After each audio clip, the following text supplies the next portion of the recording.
Gracias, doctor. Sí se escucha. Muy bien. Entonces, continuaremos con el tema de ayer y habíamos visto la importante participación o la función del riñón para el mantenimiento de la presión arterial a largo plazo, ¿no?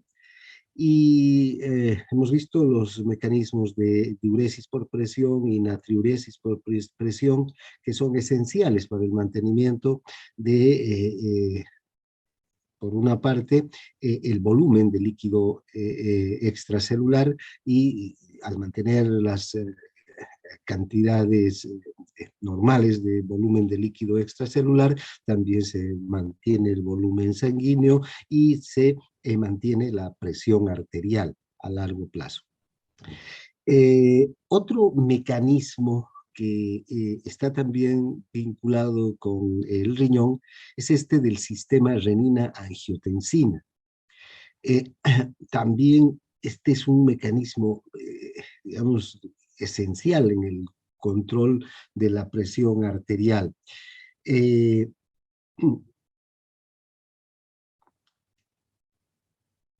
Este mecanismo se inicia a partir de una sustancia, una proteína, que es en realidad una proenzima, que se conoce con el nombre de prerenina. Esta prerenina es sintetizada y almacenada a nivel del riñón en las células yuxtaglomerulares. Estas células yuxtaglomerulares son unas células que están a nivel de los túbulos y se llaman yuxtaglomerulares porque están al lado de los glomérulos, ¿no? Estas células yuxtaglomerulares entonces sintetizan, almacenan la prorenina, que es una proenzima. Esta prorenina, como es una enzima inactivada, se tiene que activar. Y cuando se activa, la renina, la prorenina se va a convertir en renina, ya es su forma activa, cuando es liberada por el riñón hacia la circulación. Si la presión arterial desciende, disminuye por debajo de los 100 milímetros de mercurio, que normalmente es la presión media, si baja la presión, entonces estas células, las células yuxtaglomerulares, también tienen receptores de presión, son receptores de presión, y perciben estas disminuciones en la presión arterial. Y entonces, cada vez que disminuye la presión arterial, estas células liberan la prerenina, o prorenina. Esta proenzima se libera y llega a la circulación y se convierte en renina.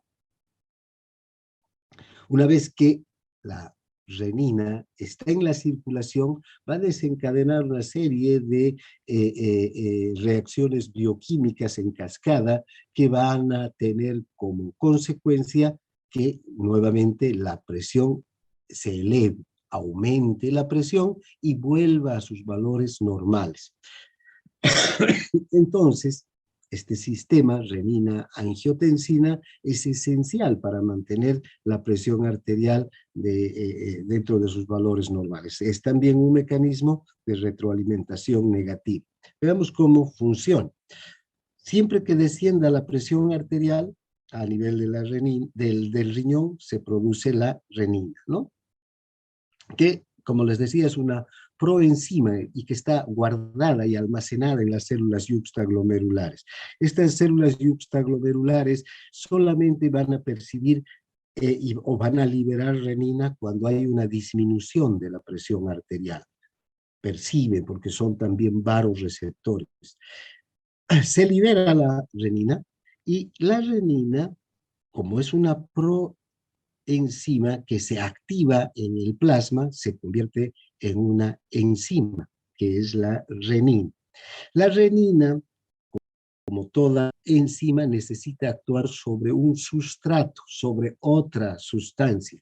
Esa otra sustancia es el angiotensinógeno, que es otra proteína que está de forma inactiva, digamos, circulando por la sangre. El angiotensinógeno, cuando la renina se une a él, se convierte en angiotensina 1.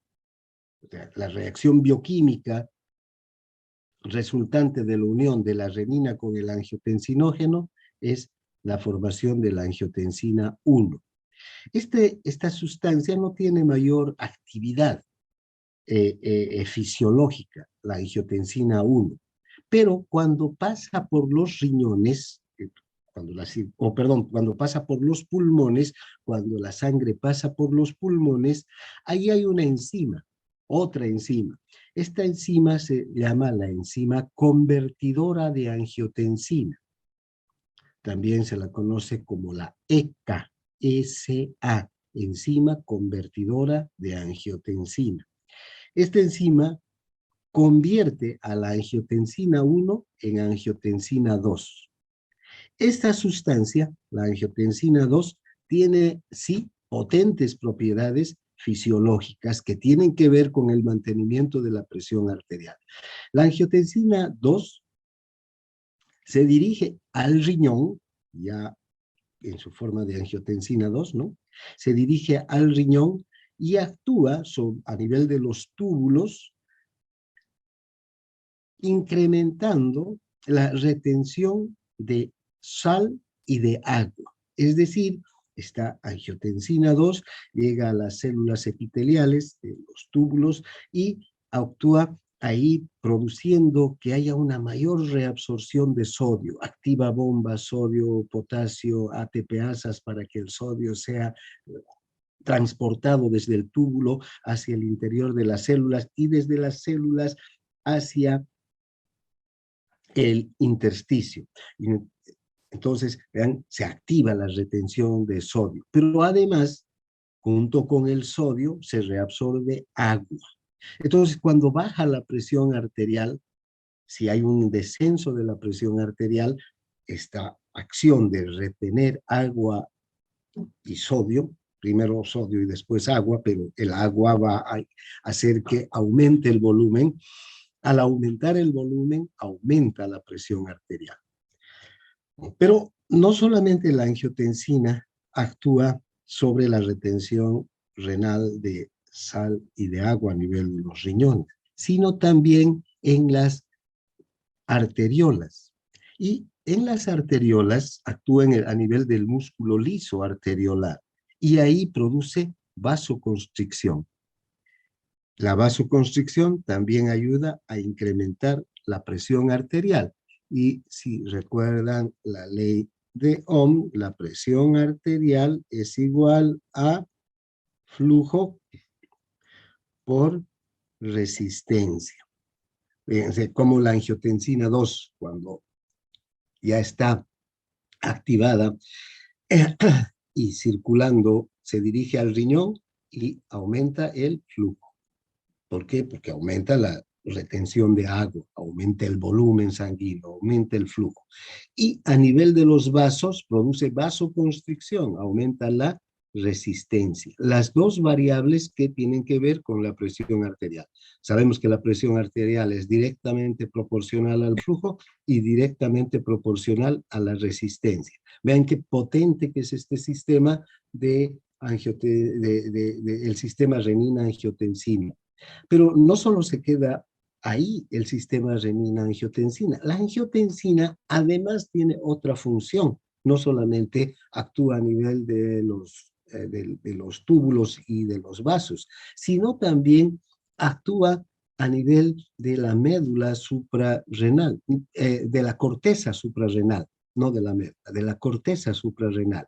Y en la corteza suprarrenal activa la síntesis de una hormona, la aldosterona.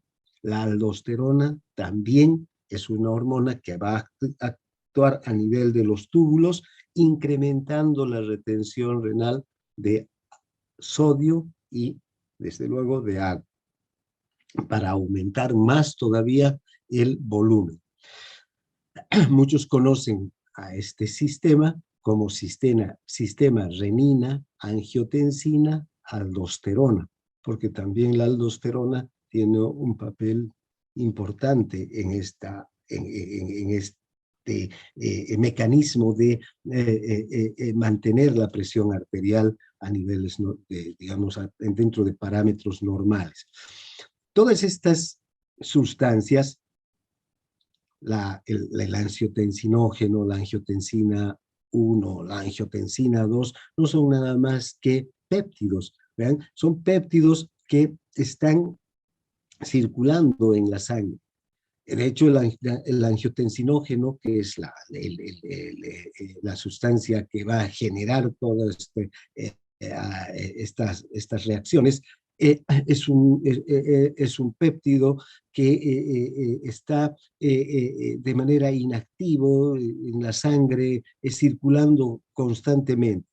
¿Cuándo se va a transformar en angiotensina 1? Cuando el riñón libere la prorenina, que se convierte a su vez en renina o se activa como renina, y una vez que la renina actúa sobre el angiotensinógeno, este se convierte en angiotensina.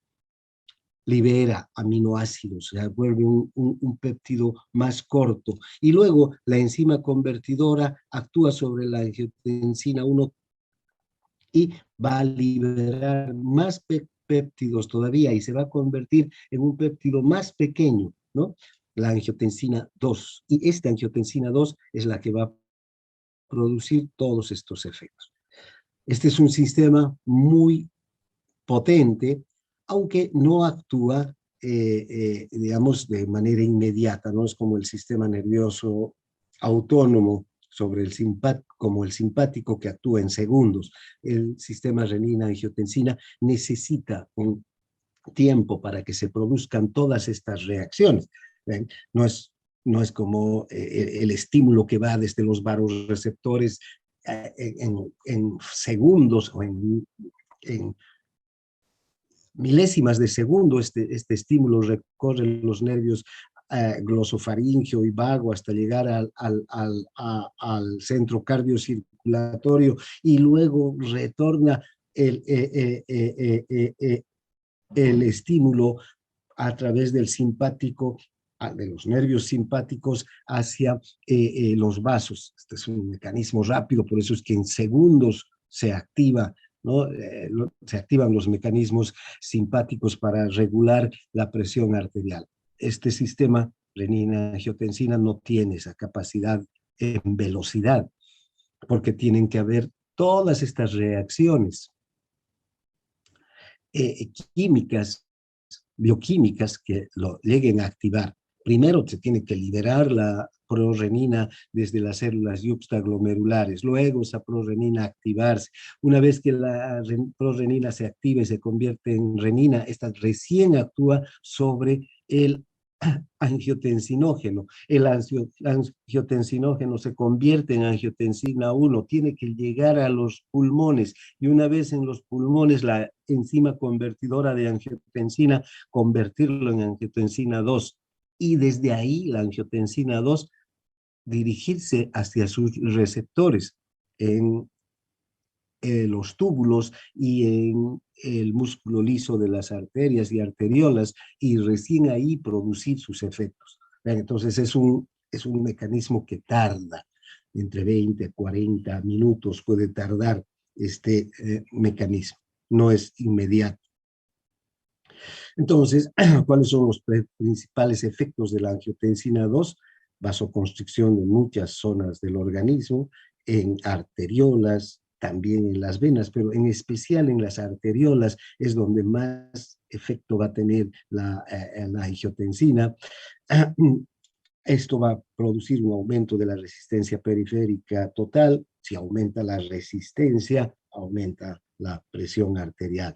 Además, también, aunque no es tan potente a nivel de las venas, pero sabemos que si las venas se contraen, por muy poco que se contraen en las venas, ¿qué es lo que van a producir? que aumente el retorno venoso, que aumente el flujo de sangre hacia la aurícula derecha para que la aurícula derecha pueda aumentar el gasto cardíaco a su vez, ¿verdad? Facilita la función de bomba del corazón. Además, va a producir un descenso de la excreción de sal y de agua por los riñones. Los riñones no van a eliminar sal y agua, van a retener sal y agua.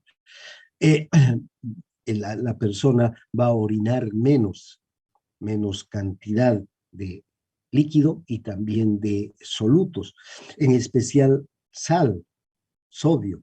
Entonces, esa sal y esa agua que se retiene son absorbidos hacia el líquido extracelular y aumenta también el volumen del líquido extracelular. Al aumentar el volumen del líquido extracelular, aumenta el volumen sanguíneo y aumenta la presión arterial.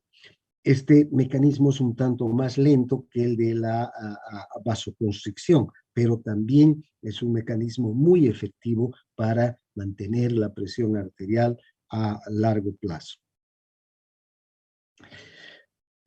Vean, ¿cuál es la rapidez entonces e intensidad de la respuesta presora vasoconstrictora al sistema renina-angiotensina? Sí, aquí tenemos un individuo con una presión arterial de 100 milímetros de mercurio, presión arterial media de 100 milímetros de mercurio, y se produce una hemorragia, un sangrado, ¿no? Entonces, desciende la presión arterial hasta 50 milímetros de mercurio, ¿no? Pierde medio litro, casi un litro de sangre esta persona y la presión cae, ¿no? Entonces se activa el sistema renina-angiotensina. Y como ustedes pueden ver, va desde este punto, que es la hora cero, el momento de la hemorragia, todavía para que el sistema esté plenamente actuando, ¿vean? Va a pasar entre 20 40 minutos.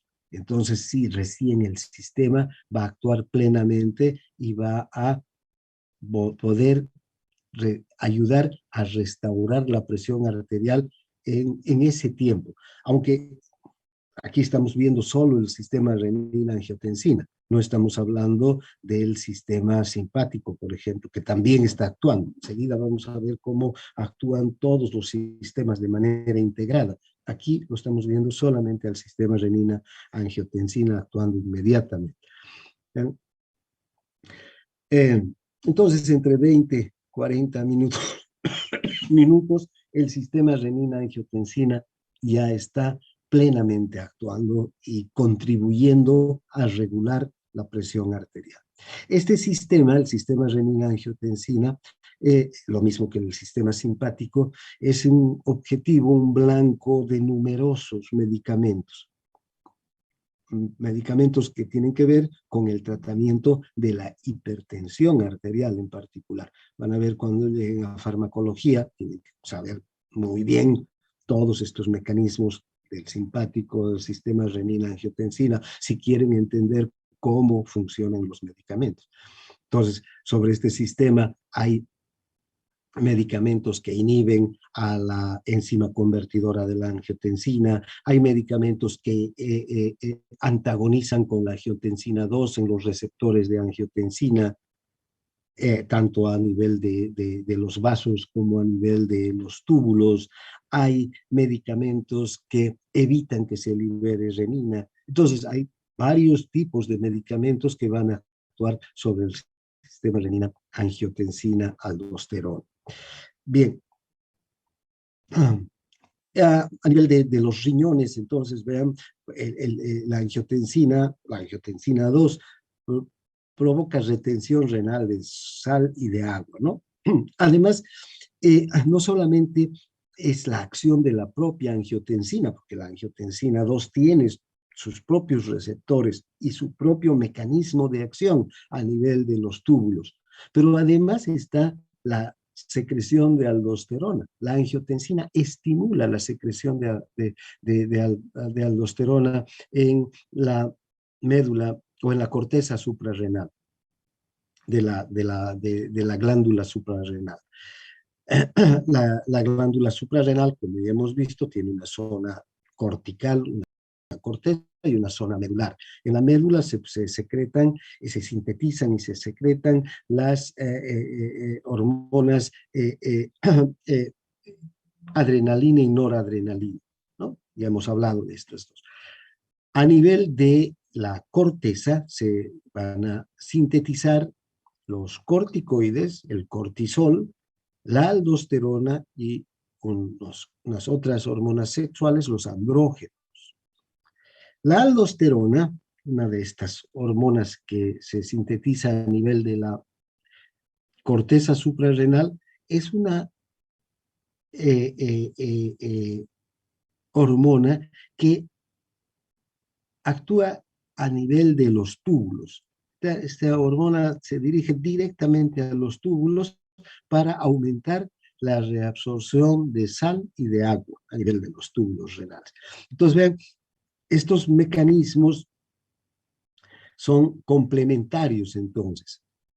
La acción de la angiotensina y la acción de la aldosterona. ¿Para qué? Para que se reabsorba mayor cantidad todavía de agua con el fin de restituir el volumen. Vean la importancia que tiene, por ejemplo, toda esta acción a nivel de un evento como una hemorragia, donde baja tanto la presión por la pérdida de volumen. Una hemorragia involucra la pérdida de volumen, ¿no?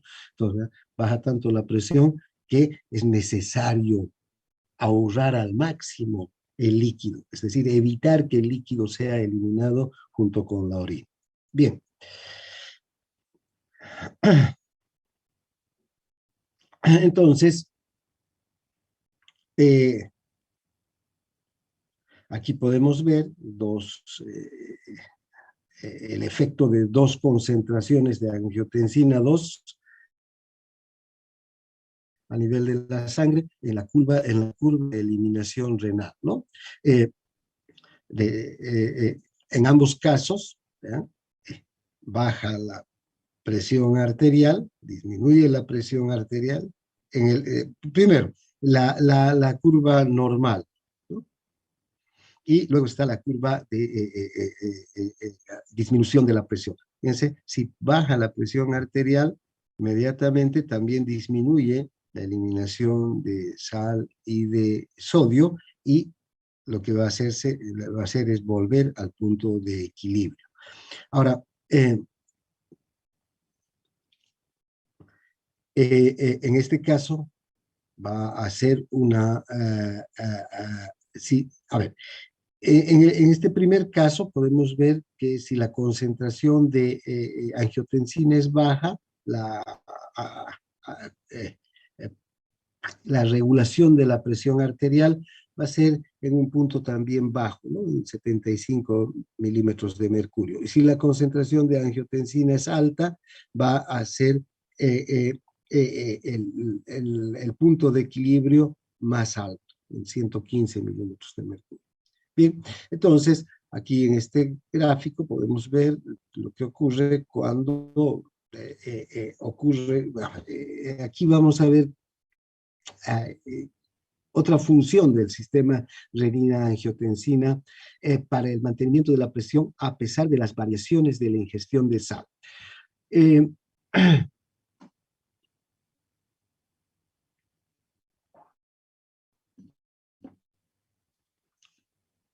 Vean, ¿qué pasa en un organismo sano? Que tiene variaciones en la ingesta del consumo de sal. Por ejemplo, y hace días yo les decía que un día podemos consumir poca sal. Por determinadas circunstancias, la alimentación de este día incluye muy poca sal. Al día siguiente podemos consumir mucha sal. Y hemos visto que tenemos el mecanismo de natriuresis por presión. Este es un mecanismo que tiene el riñón y que se activa cada vez que aumenta la concentración de sodio en el líquido extracelular, ¿no? Entonces, el sodio pasa a nivel de los glomérulos hacia el filtrado glomerular y se reabsorbe la cantidad exacta de sodio que necesita para mantener exceso de sodio, se lo elimina. Ahora vean también cómo interviene el sistema renina-angiotensina para el mantenimiento de la presión a pesar de estas variaciones en el consumo de sal. Un día consumimos poca y otro consumimos mucha sal. Bueno, esos son hábitos que tenemos los humanos, ¿no? Vean, si se incrementa el consumo de sal, se incrementa el líquido extracelular, porque ya sabemos, la sal tiene una función o tiene una actividad osmótica. El sodio es uno de los iones que tiene una mayor actividad osmótica. ¿Esto qué quiere decir? Atrae agua. Donde hay sodio, hay agua. Entonces, si aumenta el sodio en el líquido extracelular, va a aumentar el agua en el líquido extracelular. Va a atraer agua. Y si aumenta el agua, aumenta el volumen del líquido extracelular. Y si aumenta el volumen, aumenta la presión arterial. ¿Qué ocurre a nivel de las células yuxtaglomerulares entonces? Aumenta la presión. Hemos visto hace un momento cómo cuando disminuye la presión, las células yuxtaglomerulares liberan prerenina para que ésta se convierta en renina o se active como renina. En este caso, cuando aumenta la presión arterial, estas células yuxtaglomerulares también perciben ese incremento de la presión, porque son varoreceptores, perciben variaciones en la presión. E inmediatamente lo que hacen es disminuir la secreción de renina y desde luego la conversión de la angiotensina del angiotensinógeno en angiotensina. Disminuye todo el mecanismo renina-angiotensina. En ese momento disminuye la retención renal de sal y de agua. En los riñones no hay ni angiotensina 2 ni aldosterona que reabsorba o que contribuyan a reabsorber la sal y el agua en las células epiteliales de los túbulos no actúan ni angiotensina porque este sistema no está o ha disminuido en su función. Entonces, vean, al no haber retención renal de sal y de agua, ¿qué se va a producir? Una orina abundante. Se va a eliminar agua y sal a través de la orina. La persona va a orinar más. Lo contrario de lo que ocurre cuando hay una hemorragia. Hay retención de sal, hay retención de agua. Esa presión arterial baja como consecuencia de la hemorragia, lo que hace es que desaparezca la orina, prácticamente, ¿no? En cambio aquí sucede lo contrario. La persona orina más, aumenta la excreción renal de sal y de agua.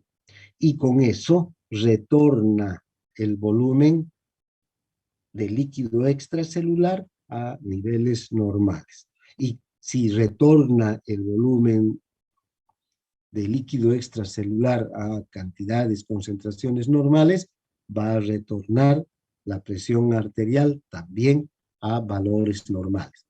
Entonces, ven, el sistema renina-angiotensina no solamente funciona en casos de hipotensión, es decir, pérdida de líquido extracelular cuando disminuye la presión arterial. También se encarga de mantener la presión a valores normales cuando aumenta la presión y si esa presión aumenta debido a un aumento del volumen del líquido extracelular. Ahora, el sistema renina-angiotensina, entonces, va a tener una acción más cotidiana, más de todos los días, manteniendo esta presión arterial cuando hay incrementos en el consumo de sal, ¿ya? O variaciones en el consumo de sal. Hoy comemos poca sal, este sistema funciona, digamos, dentro de sus características, digamos, de normalidad. Mañana comemos mucha sal, inmediatamente este sistema también se activa. ¿Cómo se activa? No produciendo más renina ni produciendo más angiotensina 2, sino disminuyendo la producción de renina y, desde luego, la conversión de la angiotensina 1 en angiotensina 2. Vean, gracias a este sistema renina-angiotensina, cuando consumimos, que actúa cuando consumimos sal, la presión no va a aumentar de 4 a 6 milímetros de mercurio en respuesta a un aumento de ingesta de sal hasta de 50 veces. Vean, este sistema entonces mantiene tan bien la presión arterial, a pesar de que podamos consumir un día 1 gramo y mañana 50 gramos de sal. Imagínense esa variación en el consumo de sal que puede haber. Pero el sistema está capacitado para poder ajustar el líquido extracelular a este consumo tan alto de sal y ayudar más bien a que la sal sea eliminada rápidamente a través de la orina. Si este sistema estaría bloqueado, el mismo aumento de ingestión de sal podría provocar un aumento de hasta 10 veces la presión arterial. Si se bloquea el sistema renina-angiotensina, no funciona, por muy poca sal que consumamos, la presión puede subir muchísimo, ¿no? Bien, ahora hay otros tipos de hipertensión también en los que interviene la angiotensina, ¿no? Esto ya lo van a ver después ustedes en clínica, hipertensión provocada por un tumor de células yuxtaglomerulares.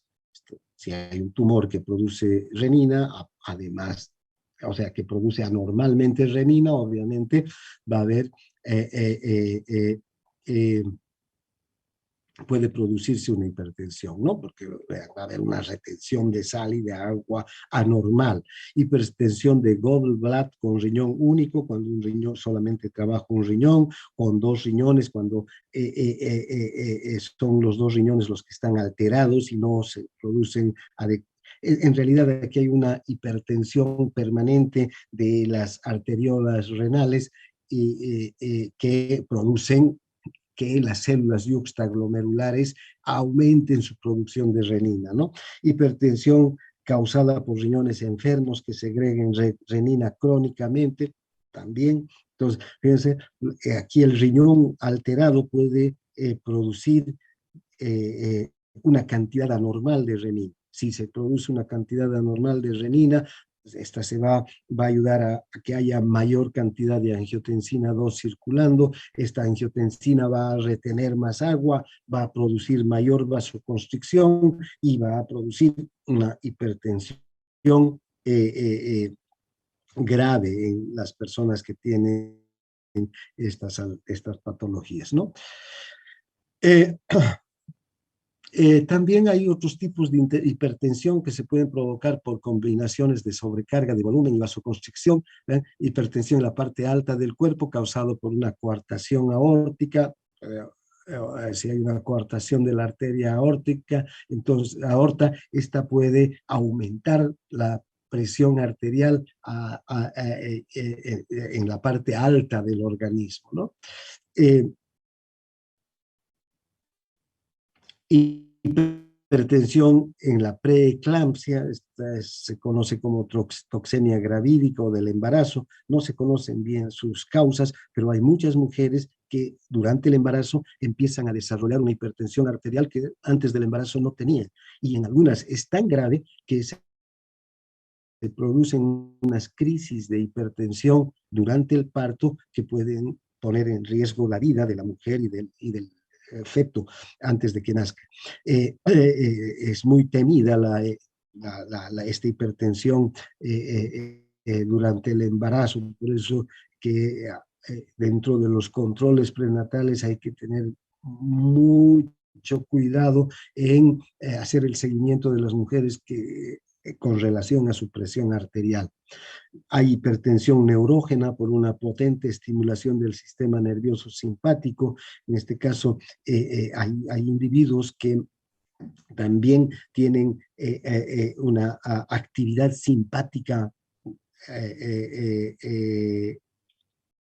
digamos, mayor de la normal, descontrolada. Entonces, esta actividad simpática hace que se desencadenen todos los mecanismos de estrés, de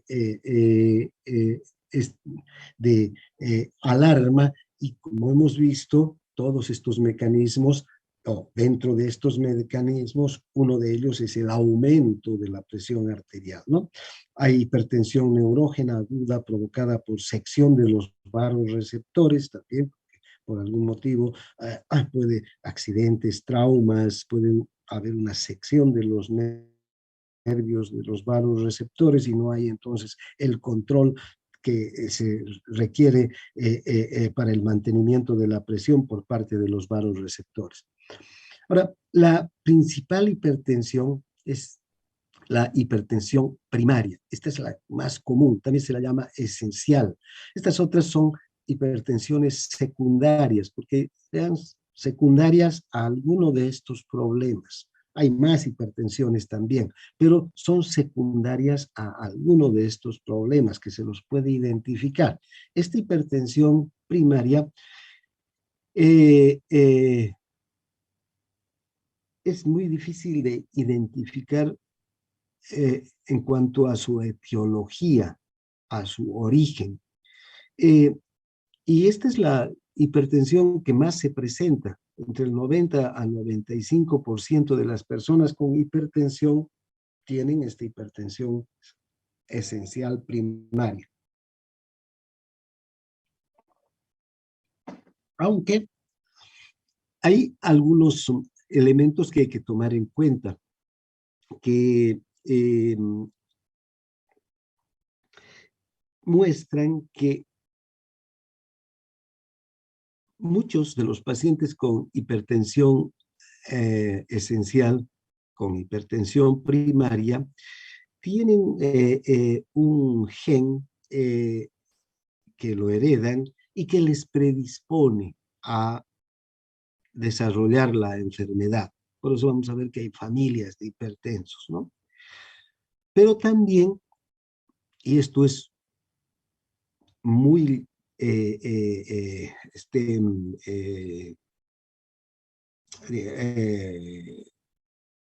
llamativo, es que las personas que desarrollan hipertensión, al margen de esta tendencia hereditaria, otras personas que no provienen de familias de hipertensos,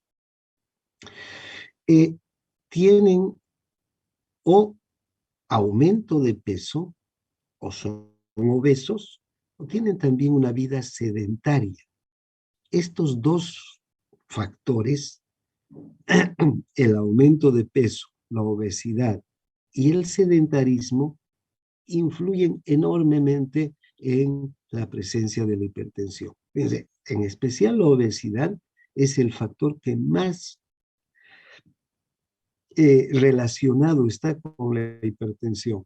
Entre el 65 al 70% del riesgo de desarrollar hipertensión tiene que ver con la obesidad, con el aumento de peso. Por eso es que ahora hay una epidemia de hipertensión a nivel mundial. en los países desarrollados e incluso en los países subdesarrollados. Y esto tiene que ver con la llamada comida chatarra, que no necesariamente es por comer demasiado, sino que estas comidas tienen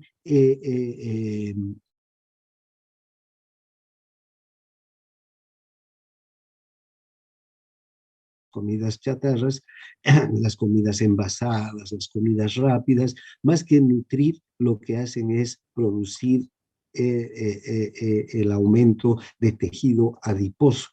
Y esta situación es la que predispone a la hipertensión primaria. Combinada con una vida sedentaria, la obesidad, estos dos factores son los que más involucrados están en el desarrollo de la hipertensión.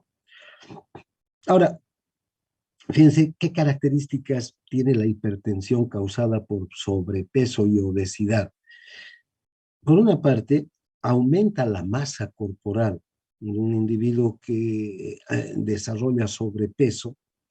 Hay más masa corporal, hay más tejido graso en el organismo. Entonces, hay mayor necesidad de flujo sanguíneo para todo abastecer las necesidades de una masa corporal cada vez mayor. Por eso hay un aumento del gasto cardíaco. No sé si conocen ustedes esa fórmula de calcular el índice de masa corporal, que tiene que ver con el peso y la talla. Lo vamos a ver en práctica y cuando hablemos en especial cuando veamos las prácticas de endocrino, porque está muy relacionado con la insulina, que es la hormona que está más vinculada precisamente con estas alteraciones que tienen que ver con el sobrepeso y la obesidad. Eh, Bien, pero una vez que aumenta la masa corporal, aumenta el gasto cardíaco. Este aumento del gasto cardíaco supone un aumento de la carga de trabajo del corazón. El corazón tiene que trabajar más para mantener las necesidades de una masa corporal cada vez mayor. Además, aumenta la actividad simpática nerviosa también, en especial a nivel de los riñones. Hay un aumento de la actividad del simpático a nivel de las arteriolas renales, y estas arteriolas renales se contraen con mayor fuerza, lo que presupone una mayor actividad de todos estos mecanismos que estamos viendo de retención renal, de agua, de sodio, que esta actividad simpática nerviosa va a producir un aumento de las concentraciones de angiotensina y aldosterona. Se van a contraer las arteriolas renales y al contraerse van a aumentar la presión y estas células yuxtaglomerulares van a percibir este aumento, aunque el resto del organismo no esté con un incremento de la presión arterial, ahí esas arterias van a estar con una presión aumentada y las máculas van a percibir ese aumento por esta actividad simpática a nivel del riñón. Y van a producir mayor renina, mayor angiotensina 2, mayor aldosterona, mayor retención de sal y de agua. Se va a alterar el mecanismo de natriuresis por presión, no se va a eliminar la cantidad de sal en la misma medida en la que se ingiere la sal, porque recuerden, el mecanismo de natriuresis por presión tiene que ver con que si yo consumo 1 gramo de sal, ese mismo gramo de sal lo tengo que eliminar para mantener las concentraciones de sal en el organismo. Entonces, los riñones no van a tener la capacidad de eliminar la sal y el agua de manera normal. Entonces, siempre que hay sobrepeso, y todavía mucho más cuando hay obesidad, las personas tienden a desarrollar hipertensión. Ahora, Hay otras hipertensiones también esenciales que están muy vinculadas al consumo de sal. No todas están vinculadas al consumo de sal, aunque todas las hipertensiones, todas, absolutamente todas, eh, no son beneficiadas con el consumo de sal. Ya acabamos de ver, puede ser una hipertensión no esencial, perdón, una hipertensión esencial, insensible a la sal, pero que en última instancia igual va a producirse una retención de sal. Por ejemplo, esta que tiene que ver con la obesidad, es decir, esta puede ser solamente por obesidad, no tiene que ver, no es sensible a la sal, pero en última instancia, al alterarse estos mecanismos, igual la sal va a afectar al hipertenso, o en cualquiera de los otros casos, incluso de estas hipertensiones primarias, donde también los mecanismos de eliminación de la sal van a estar alterados, porque el organismo va a estar reteniendo sal y agua. Y si le damos más sal todavía en la ingesta, eso va a producir una hipertensión aún mayor. Entonces, ahora, estos dos tipos de hipertensiones, esencial, sensible y no sensible a la sal, se dividen porque una está insensible a la sal. Se manifiesta que cuando se cambia de una ingestión baja de sal a una ingestión alta de sal, la presión arterial no aumenta significativamente. En cambio, la hipertensión esencial sensible a la sal va a hacer que cuando la persona ingiera sal, la presión se dispare muchísimo, ¿no? Si ustedes ven, esta es la curva normal, ¿no? La negra, eh, eh, de la presión arterial, ¿no? Eh, si una persona normal, este es el punto de equilibrio de, si una persona ingiere sal, va a subir el punto de equilibrio en función de la ingesta, pero luego se va a eliminar la sal y va a volver al punto de equilibrio. Fíjense en una persona hipertensa, que esta es la curva de la persona no insensible a la sal, pero hipertensa, la roja. Ya tiene hipertensión. Vean, ya la curva de la función renal ya está desplazada hacia la derecha, como es en el caso de los hipertensos, ¿no? Tenemos 140 milímetros de mercurio de presión de este individuo. ¿Qué sucede cuando consume sal? Aumenta la presión, ¿no?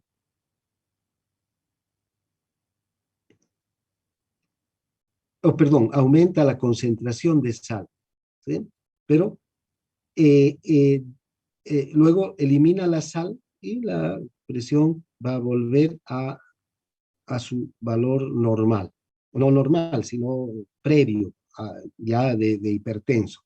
La curva azul nos muestra que cuando una persona es sensible a la sal, no solamente ven cómo aumenta la ingesta y la concentración en el líquido extracelular, pero la presión no es la misma porque no solamente se mantiene el punto de equilibrio, sino que el punto de equilibrio además se desplaza más hacia la derecha, y aumenta la presión arterial de manera significativa cuando consume sal. Por eso, ahora, tanto en el insensible como en el y en mayor, mayor eh, este, con mayor razón en el sensible, es mejor que estas personas no consuman sal o disminuyan enormemente su consumo de sal. Ahora, ¿cuál es el tratamiento de la hipertensión arterial? lo más importante, aumento de la actividad física, pérdida de peso. Esto es para todas las hipertensiones, pero para la hipertensión arterial esencial, esta que se produce por obesidad, por sedentarismo, ¿no? Eh, Estas dos son actividades importantes. Además, hay un tratamiento farmacológico que se puede usar vasodilatador, se puede usar natriuréticos, diuréticos para bajar el volumen, los vasodilatadores disminuyen la resistencia, los diuréticos disminuyen el volumen, hay fármacos que solamente son vasodilatadores, hay fármacos que solamente son diuréticos, hay fármacos que son combinaciones de estas dos funciones, entonces hay numerosos fármacos que ayudan a mantener la presión arterial normal, pero si no hay cambios en estos dos factores, estos medicamentos muy poco pueden hacer. Muchos pacientes creen que pueden seguir con los mismos estilos de vida y porque toman su medicamento están ya salvados, y eso no es así, ¿no? Bien, ahora, finalmente, para terminar con la presión arterial, vean, hay múltiples aspectos que están integrados en un solo sistema para regular la presión arterial.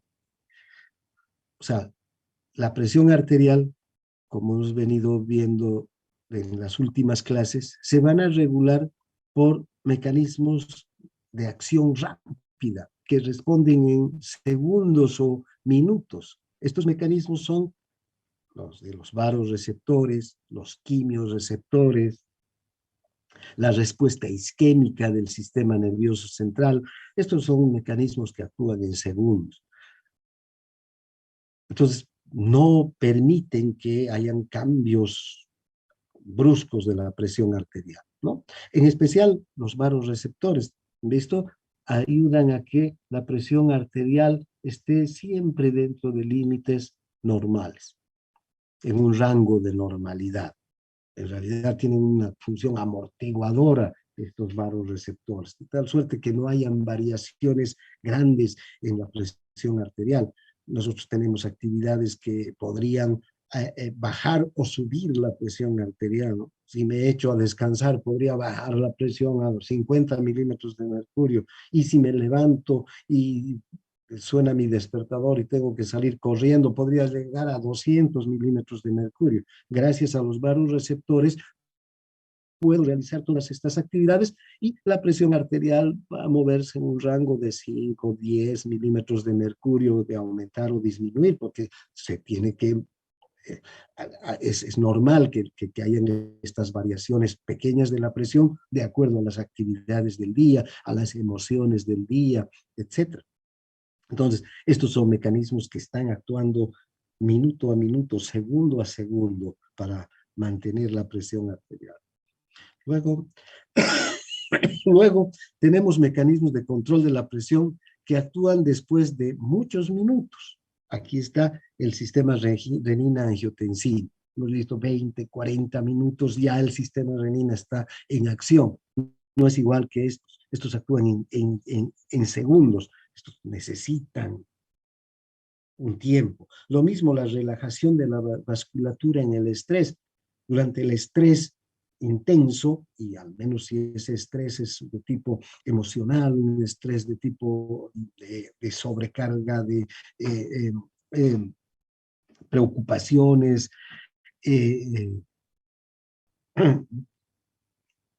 hay una vasoconstricción intensa.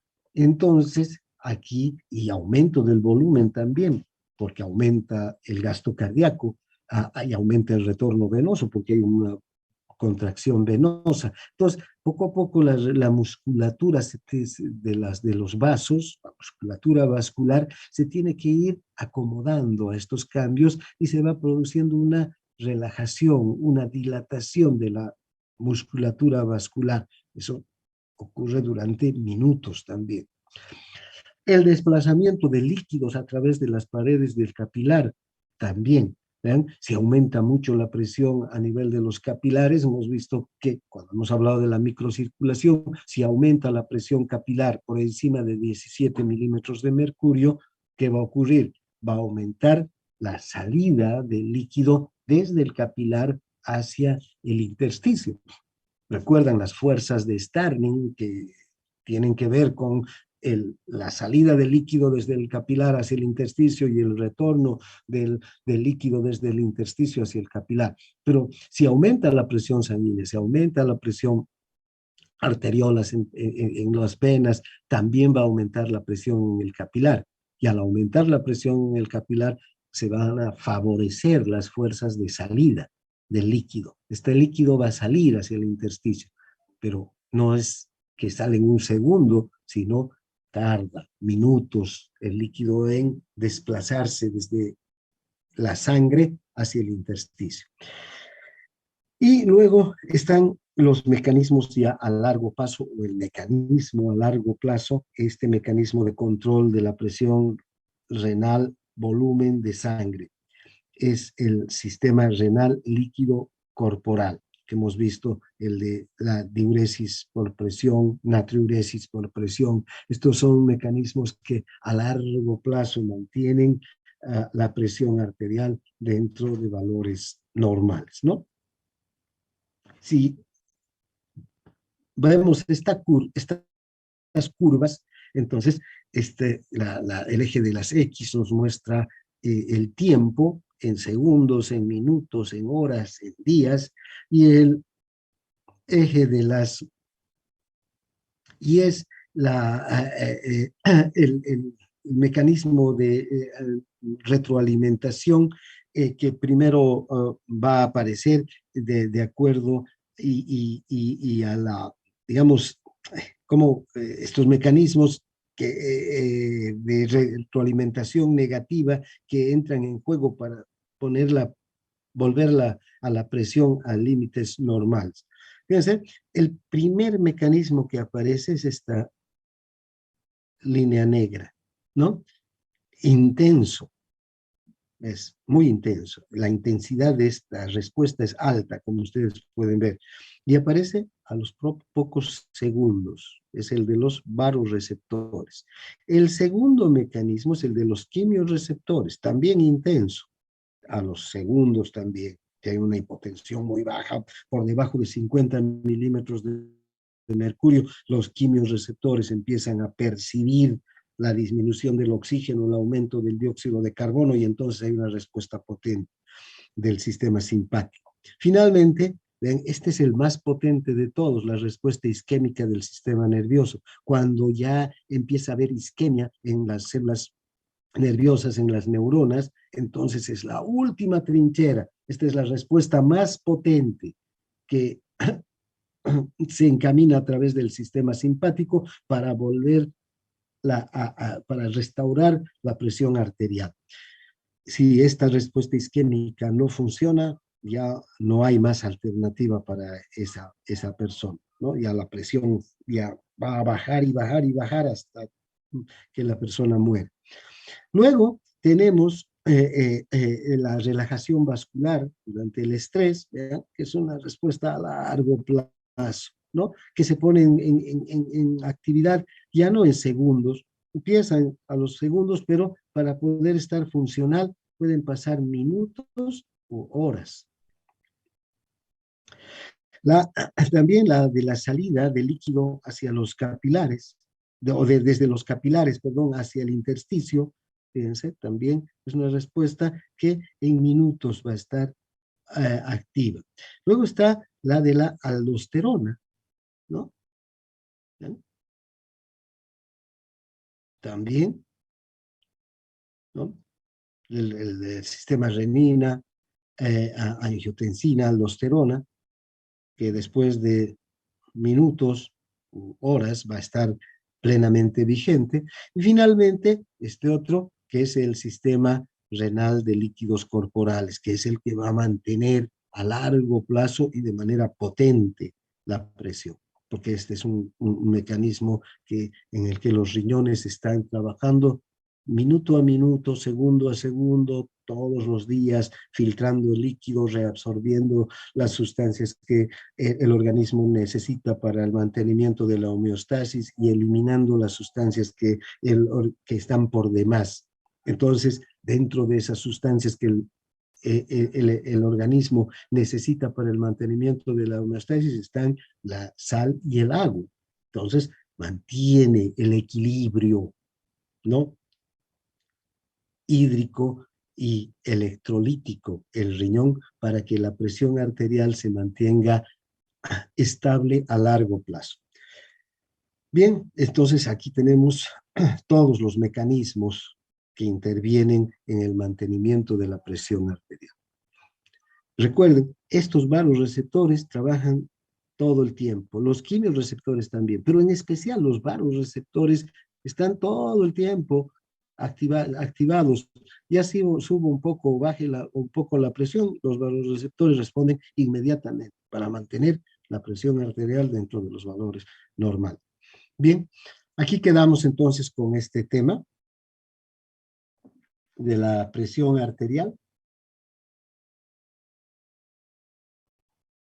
Y ahora vamos a hablar del gasto cardíaco, del retorno venoso y de la regulación de estos dos factores. Si nos da un poco de tiempo, sí, creo que tenemos unos minutos más para hablar de lo que es el gasto cardíaco, de lo que es el retorno venoso y cómo estos dos factores son esenciales para la circulación de la sangre. ¿Qué debemos entender como gasto cardíaco? Cuando hablamos de gasto cardíaco, estamos hablando de la cantidad de sangre que bombea el corazón hacia la aorta cada minuto. Este gasto cardíaco es igual al volumen minuto. El volumen minuto no es nada más que la cantidad de sangre que bombea el corazón hacia la aorta cada minuto. Entonces, gasto cardíaco es sinónimo de volumen minuto.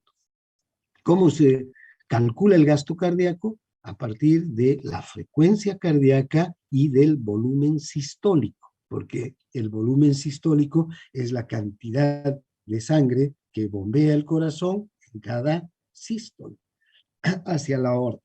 Ahora, el retorno venoso es la cantidad de flujo sanguíneo que vuelve desde las venas hacia la aurícula derecha cada minuto. A eso lo vamos a entender como retorno venoso. ¿Por qué venas vuelve la sangre hacia el corazón? Las venas que ya van a recolectar toda la sangre y que la van a llevar hacia el corazón son las dos venas cavas, la superior y la inferior. Entre estas dos venas aportan entonces al retorno venoso.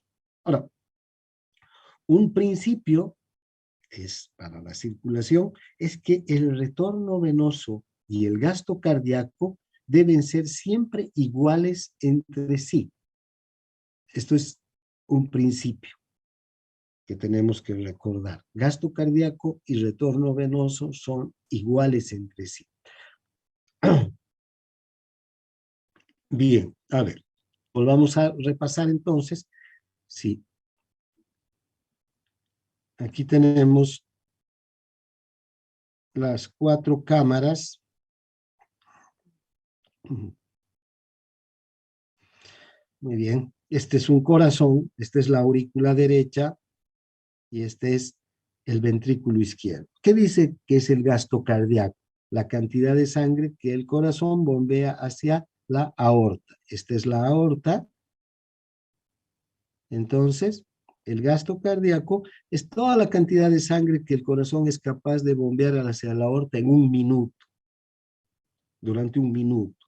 O sea, aquí hay una relación de volumen y tiempo, cantidad y tiempo, ¿no? Y el retorno venoso es la cantidad del flujo sanguíneo que llega hacia el corazón, ¿no? Desde las venas. Y desde la circulación sistémica llegan a través de la vena cava superior y de la vena cava inferior a la aurícula derecha. Este es entonces el retorno venoso. Estas venas cavas, van a ser las que van a traer la sangre. Ahora, no puede llegar una cantidad de sangre que el corazón no sea capaz de, desde el punto de vista fisiológico, eyectar hacia la circulación. Toda la cantidad de sangre que llega en el retorno venoso va a ser eyectada por el corazón hacia la circulación. Por eso es que el gasto cardíaco y el retorno venoso deben ser iguales entre sí. Bueno, sí, sabemos que en cada sístole el ventrículo izquierdo eyecta hacia la aorta 70 mililitros de sangre, entonces quiere decir que esos 70 han llegado a través del retorno venoso, 70 mililitros. No hay de dónde salga. No hay otra vía por llegar a la sangre, sino a través del retorno venoso. Si aumenta el retorno venoso, ¿eh?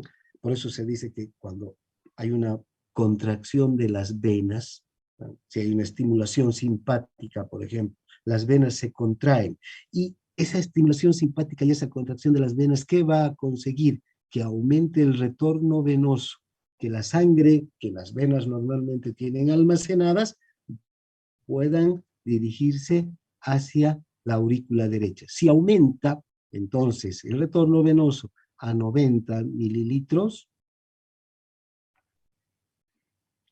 ¿no? Con una estimulación simpática, esos 90 van a llegar a la aurícula derecha, van a pasar al ventrículo derecho y van a ir hacia la circulación pulmonar para oxigenarse y el ventrículo izquierdo tiene que bombear esos 90 mililitros hacia la circulación. Entonces, retorno venoso es igual a gasto cardíaco.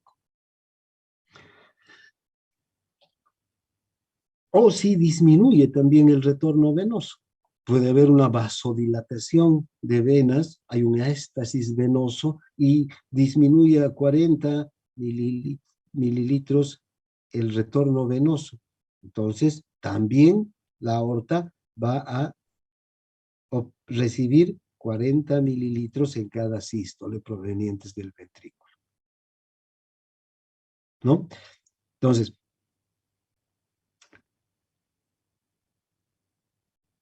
esos dos conceptos no los olviden, el gasto cardíaco y el retorno venoso.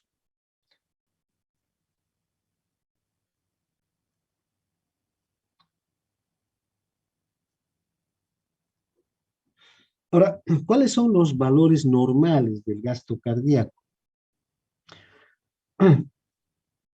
Se dice que el gasto cardíaco medio en reposo en varones jóvenes, sanos, es de 5.6 litros por minuto y en mujeres jóvenes y sanas 4.9 litros por minuto. En general, se dice que el gasto cardíaco, y este es el valor que vamos a tomar como valor promedio, sin hacer diferencias entre hombres o mujeres, el gasto cardíaco es de 5 litros por minuto. Recuerden entonces este valor, ¿ya? 5 litros por minuto. O 5.000 mililitros también por minuto. Ahora, hay dos variables que tenemos que tomar en cuenta con el gasto cardíaco. Estas dos variables son tiempo y cantidad, ¿sí? No son solo 5 litros, son 5 litros en un minuto. Eso es lo que bombea el corazón.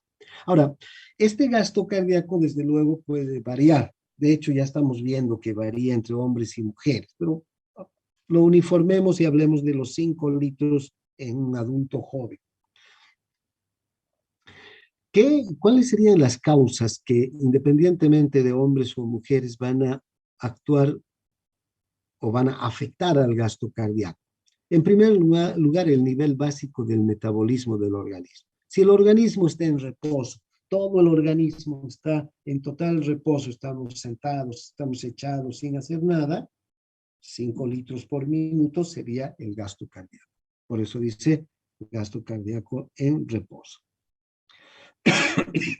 ¿Qué sucede si aumenta el metabolismo? Por ejemplo, en, en el ejercicio físico, que es donde más aumenta el metabolismo, va a aumentar el gasto cardíaco. La edad también tiene mucho que ver con el gasto cardíaco. Desde luego, un niño, por el volumen de su organismo, el tamaño de su organismo, va a tener un gasto cardíaco menor que el de un adulto. También un anciano, una persona de 70, 80 años, va a tener un gasto cardíaco menor que el de un adulto joven por la masa corporal, la actividad de esta persona, ¿no? Ya el metabolismo disminuye en los adultos, en especial en los adultos mayores. El tamaño del organismo también. No es lo mismo una persona que pese 60 kilos y mida unos 70, que la misma persona que mida unos 70 y que pese 200 kilos o 180 kilos. Es decir, la masa que pesa 180 kilos es mucho mayor, una persona obesa, y entonces el gasto cardíaco tiene que aumentar. ¿Y va a aumentar qué? El trabajo del corazón, ya hace rato veíamos esto, entonces va a aumentar el gasto cardíaco de la persona que tenga un organismo más grande. O, por ejemplo, no es lo mismo una persona delgada, no digamos emaciada, sino delgada, que mida unos 70 con un físico culturista, ¿no? Una persona con un desarrollo de una masa muscular muy grande, que tiene una mayor masa muscular que una persona delgada. El gasto cardíaco para satisfacer las necesidades de esa masa muscular aumentada tiene que aumentar. Hay algunas situaciones fisiológicas también, como el embarazo, que hay que considerar. Durante el embarazo también hay un aumento del gasto cardíaco en las mujeres porque aumenta la masa corporal de una mujer con el feto que está en gestación y que está aumentando de volumen, ¿no? Es normal que aumente el gasto cardíaco en las mujeres embarazadas. Bien, entonces son las características del gasto cardíaco, cómo puede variar. Ahora, otro valor que tenemos que tener en cuenta relacionado con el gasto cardíaco es el índice cardíaco. Esta es una medida mucho más precisa, ¿bien? De la cantidad de sangre que bombea el corazón hacia el organismo en función de las necesidades de cada organismo en particular. Y este índice cardíaco es el gasto cardíaco por cada metro cuadrado de superficie corporal. Si tenemos en cuenta que una persona de 70 kilos de peso tiene una superficie corporal de 1.7 metros cuadrados, el índice cardíaco medio será de 3 litros por minuto por metro cuadrado.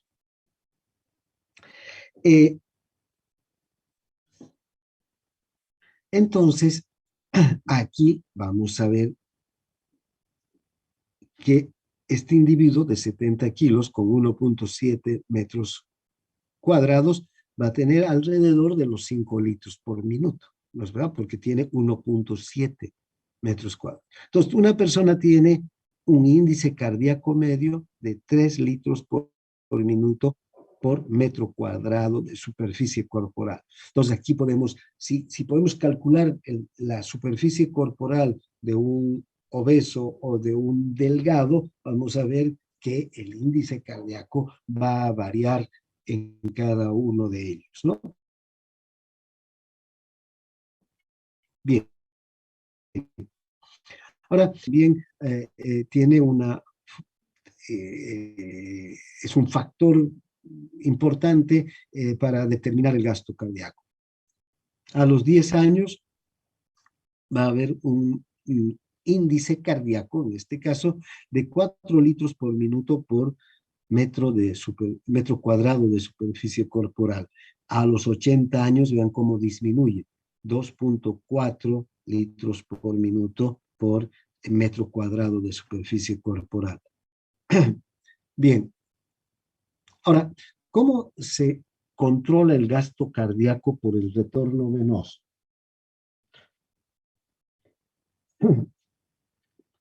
Directamente el gasto cardíaco está controlado por el retorno venoso. No es el corazón el que va a controlar el gasto cardíaco. En un corazón sano, no es el corazón simplemente responde a la cantidad de sangre que le llega desde las venas. Por eso se dice que el gasto cardíaco está controlado por el retorno venoso. Si le llega 70 mililitros de sangre al corazón en cada ciclo cardíaco, esos 70 mililitros los va a bombear hacia la aorta. Desde luego, cuando el corazón está sano, cuando el corazón está fisiológicamente en condiciones, ¿no? Eh, ahora, eh, hay algunos otros factores de la circulación periférica que pueden afectar al flujo de sangre hacia el corazón desde las venas. Estos están, desde luego, el sistema simpático y los propios riñones, pero que van a actuar como controladores que van a contribuir a la respuesta del corazón al retorno venoso. Ahora, ¿ven? ¿Por qué se dice que el gasto cardíaco está controlado por el retorno venoso? ¿Recuerdan la ley de Frank-Starling? Dice que el corazón tiene un mecanismo propio que le permite bombear automáticamente toda la sangre que le llega a la aurícula derecha desde las venas. Si al corazón le llega 50 mililitros de sangre, va a bombear los 50. Si aumenta, va a bombear lo que aumente. Si aumenta a 70, va a bombear 70. Si aumenta a 90, va a bombear los 90. ¿Por qué es esto?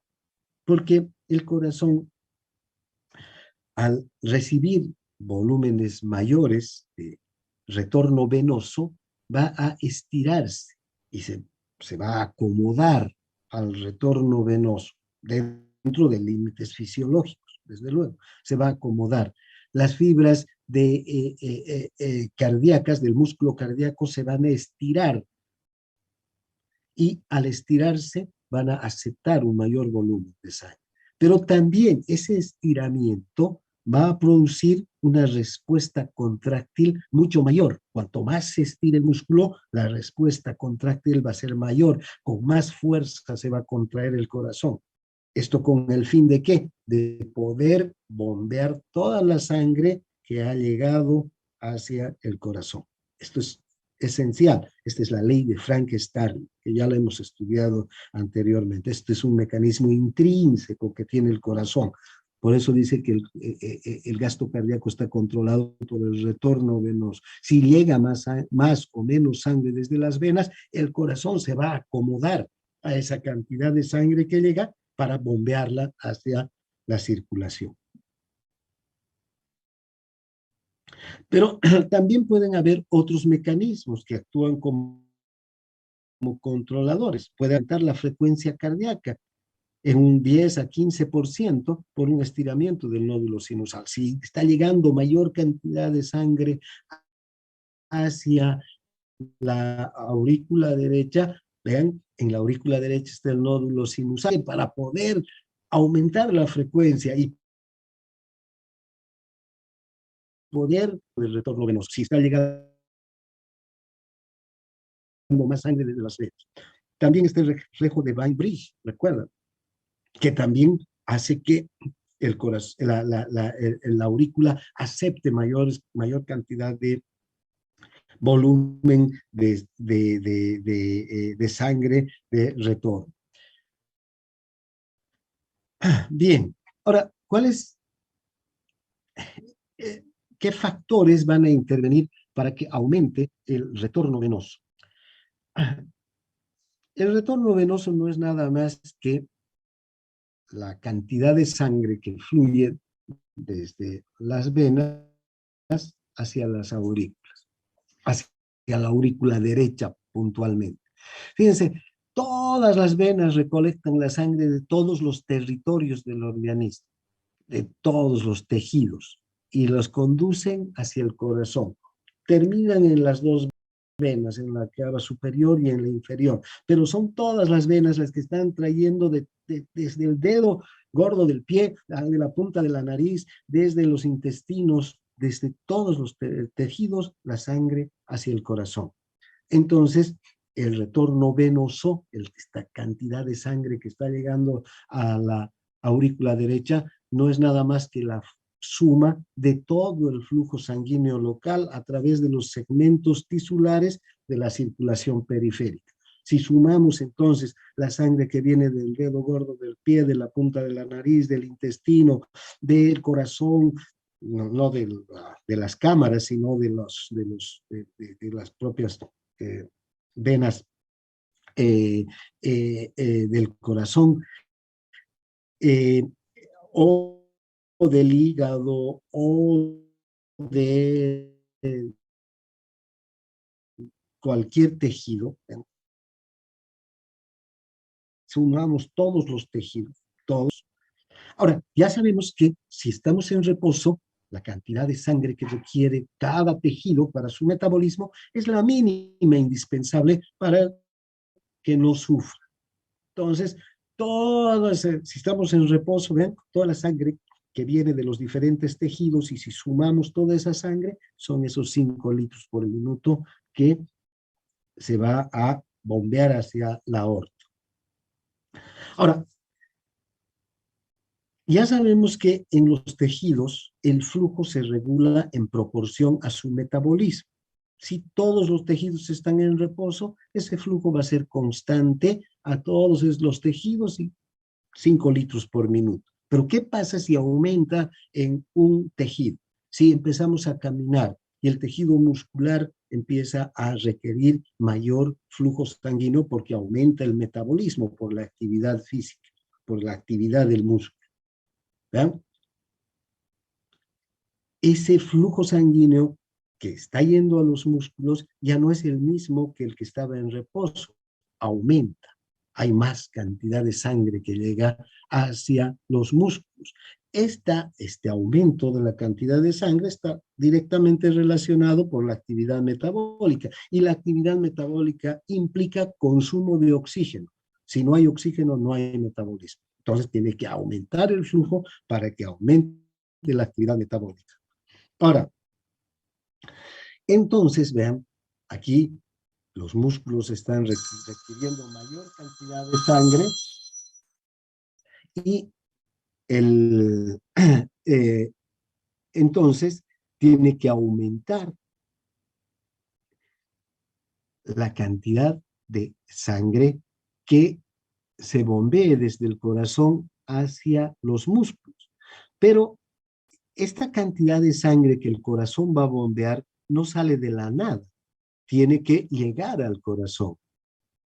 ¿Y cómo es que llega al corazón? Porque aumenta el flujo hacia los músculos y aumenta el retorno venoso desde los músculos. Entonces, vean, inmediatamente un músculo se pone en funcionamiento, se dilatan las arteriolas, llega mayor cantidad de sangre hacia ese músculo, de ahí la sangre pasa a las venas y retorna hacia el corazón, y ya está llegando mayor cantidad de sangre al corazón. Ha aumentado el retorno venoso e inmediatamente va a aumentar el gasto cardíaco. Entonces, este gasto cardíaco no es nada más que la suma de todos los flujos, ¿no? También, porque en última instancia, el gasto cardíaco es la cantidad de sangre, es igual a la cantidad de sangre que le llega al corazón a través de las venas. Y ya sabemos que esa cantidad de sangre que llega al corazón, a las venas, es la suma de todos los flujos. Pero también esta suma de todos los flujos, cuando ya sale convertida en gasto cardíaco, Es esa cantidad que ha recogido las venas desde los tejidos, ¿no? Ahora, la regulación del gasto cardíaco es la suma de todos los mecanismos reguladores del flujo sanguíneo también, porque ven, cuando se regula el gasto cardíaco, gracias a todos estos mecanismos que regulan el flujo sanguíneo a nivel local. A nivel de los músculos, aumenta la vasodilatación. En otros territorios puede haber vasoconstricción. Vean, por ejemplo, una estimulación simpática intensa para una actividad física intensa también, ¿qué va a ocurrir? Aumenta el flujo sanguíneo hacia los músculos, hacia el cerebro, hacia el corazón, para que el flujo sanguíneo hacia estos órganos sea abundante. Hay una vasodilatación intensa, y hay mecanismos locales de regulación, ¿no? Pero además hay otros mecanismos también que han empezado a activarse a través del simpático. Por ejemplo, vasoconstricción en otros territorios. En las vísceras, por ejemplo, hay una vasoconstricción intensa. ¿Y qué ocurre a nivel de las vísceras por la vasoconstricción? Hay una contracción de los vasos y una disminución del flujo hacia las vísceras.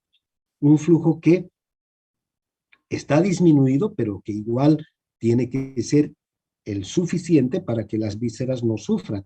No quiere decir que un atleta que está compitiendo al máximo, sus pulmones, perdón, sus músculos, su corazón y su cerebro están recibiendo una cantidad enorme de flujo sanguíneo y sus vísceras están sufriendo por falta de flujo. Eso no ocurre. Ven, hay un control preciso del flujo hacia hacia las vísceras o hacia la piel. Entonces, el control del gasto cardíaco o la regulación del gasto cardíaco va a estar directamente vinculado también con la regulación o con la suma de todos los mecanismos reguladores, de todos estos mecanismos locales, del simpático, que van a intervenir a nivel de todos los tejidos, porque ya recuerden, la cantidad que bombea el corazón en un minuto tiene que ser suficiente para responder a las necesidades de todos los tejidos. No porque un tejido esté en actividad, el resto de los tejidos van a ser olvidados, ¿no? Todos los tejidos tienen que recibir la cantidad de flujo que necesitan. Si en un tejido aumentó, hay mecanismos locales que regulan el aumento para este tejido. Y si otro disminuyó, también hay mecanismos que van a involucrarse en disminuir la cantidad de flujo hacia ese tejido. Pero ese flujo va a ser el que el tejido necesita para sobrevivir. Por eso que se regula tan precisamente el gasto cardíaco. O sea, tiene que estar directo, la regulación de la cantidad de sangre entonces que sale desde el corazón hasta la aorta, tiene que estar en directa relación con la suma de todos los mecanismos reguladores del flujo sanguíneo local a nivel de todos los tejidos. Bien, aquí vamos a quedar. Mañana vamos a... no, el miércoles vamos a retornar desde aquí para continuar con este tema. No sé si hay alguna consulta.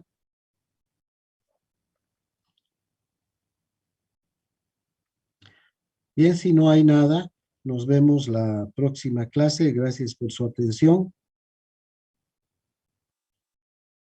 Hasta luego, doctor. Gracias. Hasta luego, doctor. Gracias. Chao, chao.